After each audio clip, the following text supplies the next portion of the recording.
I just wanted to do a short video. I have a dear friend. She's a friend of the community. I don't want to mention her name without her permission, and she's unable to give that permission to me at the moment. She's in the hospital. She's very, very ill. And I just wanted to let you know, love, I know you're watching videos. I just wanted to let you know I have the candle burning for you. This one's almost gone.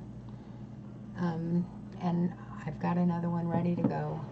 I'm thinking of you. You're in my heart. You're in my soul. I love you dearly, and I wanted to let you know you're being thought of and you're being taken care of on this end as far as I can go. I've been sending you healing every single night, and I just wanted you to know that because I know you're watching videos, and I appreciate that, and I love you dearly, and I just wanted to let you know, okay? You are a divine, sacred being of light and love, and there's so much being centered around you. You're going to be okay, and I just wanted you to know you're being thought of and taken care of on this end.